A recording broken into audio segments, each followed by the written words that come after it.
Assalamualaikum warahmatullahi wabarakatuh. Ketemu lagi dengan saya Vendra di podcast Aspirasi. Seperti biasa, podcast kita pasti akan bahas tentang satu hal yang menarik di Surabaya. Nah, saya nggak sendiri. Saya sekarang sudah bersama Wakil Ketua Komisi D DPRD Surabaya, Bu Ajeng Wirawati. Gimana kabarnya, Bu? Alhamdulillah baik, Mas. Sehat selalu, kita harus sehat selalu. Betul. Nah, bersama dengan beliau kita akan bahas tentang pendidikan di Surabaya sesuai dengan Komisi D juga, Bu. Betul. Nah, tentang pendidikan ini, Bu, ini ada yang menarik nih, Bu. Iya. Ada satu rencana ya, wacana kebijakan terkait tentang, kalau yang saya baca di berita-berita itu, Bu, seringkali itu judulnya gini, penghapusan PR mulai 10 November, siswa SD dan juga SMP di Surabaya bebas PR kayak gitu. Merdeka gitu. Merdeka dari PR kayak gitu. Nggak hanya berita lokal, Bu, berita ini sampai nasional. Iya. Sampai nasional itu Inovatif, jadi perbincangan, betul, Bu. Nah, menurut Bu Ajeng sendiri, kebijakan ini kayak gimana sih, Bu? Iya, jadi memang ini kan kebijakan yang khusus dibuat oleh Pak Wali Kota. Ini juga banyak menyinggung mengenai pekerjaan rumah itu ditakutkan membebani para siswa dan siswi. Nah, saya bingung di sini. Apakah iya sudah ada kajian yang menyebutkan PR adalah suatu beban yang diberikan oleh siswa dan siswi? Nah, itu saya juga menyampaikan apakah ini sudah ada pendahuluan dibandingkan pada saat keputusan ini dibuat. Dan ini memang dikhususkan untuk SD dan SMP negeri. SD dan SMP negeri ya, Bu? Iya, yang ada di Surabaya. Yang jelas, apakah memang dari awal kurikulum di kota Surabaya, khususnya negeri, memberikan beban segitu banyaknya untuk siswa-siswi. Jadi karena itu mendesak, misalnya mendorong pemerintah kota, dan ini Pak Wali Kota, supaya membebaskan, menghapus PR sejak terhitung 10 November nanti ke depan. Nah, itu saya juga butuh banyak informasi dari Dinas Pendidikan yang terkait. Karena saya sendiri sebagai orang tua ya, memang PR itu sebagai penguat, sebagai pelatih saja. Jadi bayangkan dalam satu kelas, satu guru mereka mengajar 28 anak.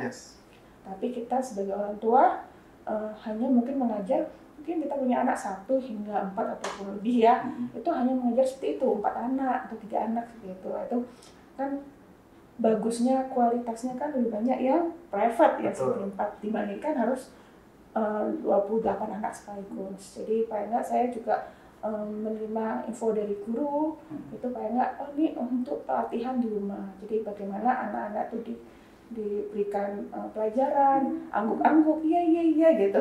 Kemudian pada saat ke rumah lupa apa enggak gitu. Itu dari sisi akademis. Yang kedua mungkin dari sisi tanggung jawab. Jadi bagaimana sejak SD dari SMP kita diajarkan mengingat, walaupun ini dulu zaman kita kan ada nilainya, ada khusus nilai. Tapi kalau sekarang mungkin kalau ada, berarti di rumah sempat nggak buka buku, gitu aja. Jadi hanya untuk menambah nilai tanggung jawab nilai, istilahnya tidak masuk akademis, gitu itu. Tapi kan ini gak ada positifnya, bahwa kemarin Pak Wali Kota ini banyak menginfokan mengenai adanya pendidikan karakter ya. Betul, iya, Bu. Nah, yang saya dengarkan ada digantikan dengan tambahan 2 jam pendidikan karakter ya di sekolah kayak gitu. Iya. Nah, itu sudah ada ini nggak sih, Bu,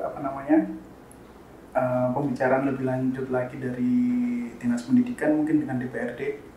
Ya, jadi mengenai pendidikan karakter itu adalah suatu hal yang urgent memang untuk di zaman kita, khususnya zaman digitalisasi yang semua pakai gadget.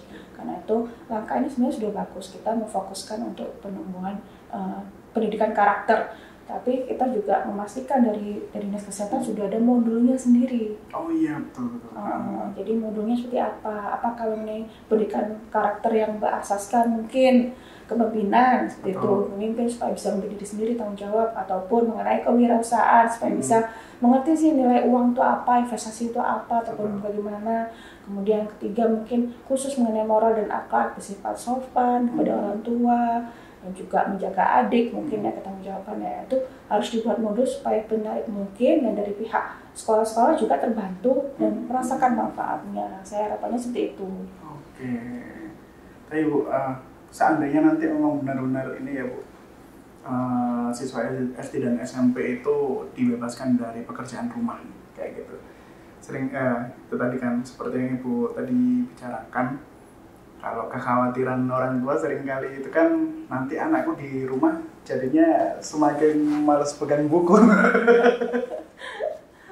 Tapi di sisi lain kan ini Bu, ada yang bilang kalau kebijakan ini mengarah ke negara-negara di luar negeri itu yang udah maju-maju. Katanya itu siswa SD SMP-nya itu memang beban akademiknya itu sangat ringan, nggak seberat di Indonesia kayak gitu. Tapi ditunjang dengan kualitas pendidikan yang bagus. Nah, kalau di Surabaya kira-kira sudah siap nggak sih Bu dengan penghapusan PR? Kayak gitu. Iya, kalau saya pribadi ya lebih baiknya pekerjaan rumah ini tidak langsung didefinisikan dengan pembebanan. Tapi PR itu tidak harus monoton, tidak harus mengisi, kemudian juga melengkapi halaman mungkin para tematik ya mungkin yang sekarang. Tapi mungkin lebih yang disesuaikan dengan kurikulum Merdeka, yaitu sekarang kan dari literasi ya. Jadi anak harus baca buku, bikin presentasi atau apa. Itu kan suatu hal yang membuka pandangannya sesuai dengan kurikulumnya sekarang.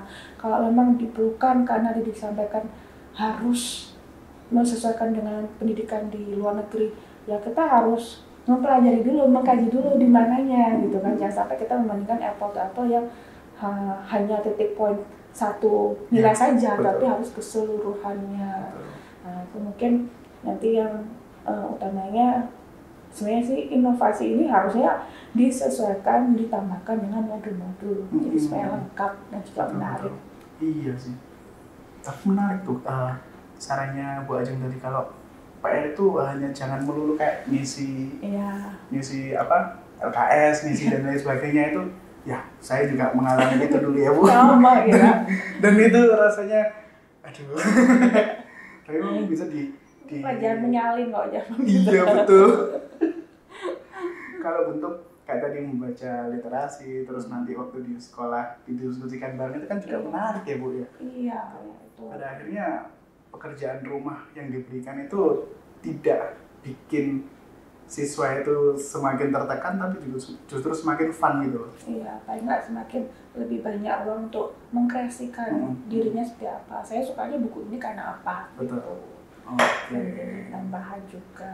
Iya sih, memang plus minus sih ya dengan kebijakan ini secara materinya. Kalau bisa juga Pak Wali juga memberikan kerangka modulnya tidak hanya penumbuhan pendidikan karakter, tapi juga nilai kejuangan, nilai kejuangan. Iya, jadi sebetulnya kan spirit kejuangan budaya kita kearifan lokal kan memang area Surabaya kan berjuang melawan penjajah dengan memakai bambu runcing saja, padahal yang sebelah sana pakai pistol gitu kan. Nah itu kan juga harus disampaikan, kita harus gigih ya, itu juga kita harus tahu nilai sejarahnya, kemudian juga tahu strategi seperti apa. Paling nggak kan ada info-info, mereka juga semakin mencintai budaya dan juga cerita sejarah dari kota Surabaya. Oke, itu menarik juga itu Bu.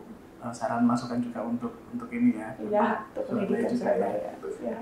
Tapi Bu, ada satu hal lagi Bu yang mau saya tanyakan terkait tentang, kalau tadi kita kan bahas lebih banyak tentang materialnya ya. Kalau secara formilnya untuk menghapus PR ini sebenarnya harus dibikinkan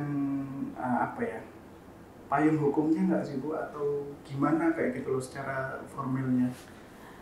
Secara formilnya sih yang pertama pastinya kan surat edaran ya. Kemudian yang kedua memastikan ada di kurikulum yang disetujui Dinas Pendidikan itu ada modul untuk pekerjaan misalnya itu yang dikerjakan di rumah itu apa saja, untuk pendidikan karakter itu apa saja. Itu memang perlu dimasifkan, dipastikan. Jadi tidak hanya ide, tapi juga ada kajiannya dan juga perencanaannya untuk kegiatan ini dilaksanakan seperti apa. Jadi supaya nanti yang tidak hanya SD negeri ataupun SMA negeri, tapi bahkan swasta juga bisa. Betul bisa mengatur cara ini juga ya. Jadi kan dengan sama-sama berjalan, tapi yang jelas kita fokusnya di sini jangan sampai ada pro kontra yang luar biasa di masyarakat. Karena kalau ada warga ataupun ibu yang nggak setuju PR ya, nanti misalnya di netizen sekarang kan zaman now kan keren gitu kan, dibully nanti, oh berarti ibu ini nggak pernah quality sama anaknya, berarti ibu ini kalau yang ada PR nggak pernah ngajarin anaknya. Ya tidak juga, paling dengan ada PR itu paling kita bisa mengecek apa sih yang dikerjakan anak, atau enggak untuk kedepannya kita bisa tahu gambaran kurikulum untuk di sekolah itu aja. Tapi tidak berkaitan sama kurikulum ini nggak sih Bu, nasionalnya? Ketika Surabaya ini memilih untuk menghapuskan PR, apakah tidak mempengaruhi kurikulum nasional yang harusnya ini ya dilaksanakan juga gitu? Iya, jadi keuntungnya di sini kan kita dalam kurikulum merdeka, jadi memang kita harus menentukan nilai-nilai, kita harus menciptakan apa sih, menciptakan dan juga bisa mengembangkan apa-apa yang di keahlian dan talent juga anak-anak itu ya, karena mungkin dia sukanya bahasa, bagaimana kita bisa mengembangkan mereka tidak hanya bisa berbahasa dengan fasih, mungkin dengan budayanya ataupun bahkan keahliannya lainnya seperti itu. Itu yang sedang kita bentuk, tapi karena terlalu istilahnya luas dan bisa bisa kanan kiri ya istilahnya gitu, jadi memang harus ada pengarahan yang lebih jelas walaupun memang tidak kaku seperti zaman kita di dulu. Betul, kalau dulu kan kurikulum dari pusat ke daerah kan udah itu ya itu gitu. Iya, membosankan ya, nggak tahu. Tapi sekarang kan untungnya sudah kurikulum merdeka namanya, jadi yang merdeka. Tapi kan memang mau nggak mau sebagai guru dan juga para dinas ini harus memberikan pengarahan supaya nanti benar-benar bisa terpetakan masing-masing kekuatan dari anak-anak kita ini seperti apa, dan juga bisa memfasilitasi. Terakhir nih Bu, iya. Harapan Bu Ajeng untuk pendidikan di Surabaya? Ya pastinya ini tetap anak-anak kita pintar semua untuk kota Surabaya. Bayangkan kota Surabaya ini adalah kota ibu kota Jawa Timur yang nggak boleh kalah kompetensi dengan daerah lain. Betul. Jadi jangan sampai penumbuhan karakter dengan adanya pembebasan PR dengan ini anak yang bisa dibuatkan mesti malas-malasan atau bagaimana. Ya, tapi tetap harus diuji terus menerus. Dan ini paling nggak pemerintah kota harus banyak inovatif terlebih lagi, khususnya bagaimana mengembangkan anak-anak itu semakin berani, cerdas, kritis, dan juga bisa menjadi generasi pemilik di kota Surabaya nantinya. Benar. Oke. Itu tadi dari saya dan juga Bu Ajeng, lebih banyak dari Bu Ajeng sih ya. Saya cuma tanya-tanya doang ya Bu. Sama-sama sih.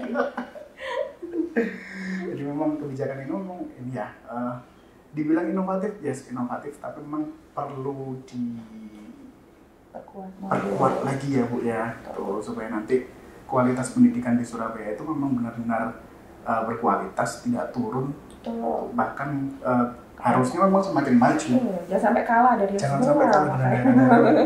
Kayaknya nggak kalah kok Bu. Makanya harus 2 kali loncat jadinya. Jadi betul, harus segera ada modul, segera terkoordinasi. Apalagi ini ya, kalau filsuf bilang itu kan pendidikan itu kan sangat penting karena hancur atau bertahannya suatu negara itu tergantung dengan pendidikan di negara itu.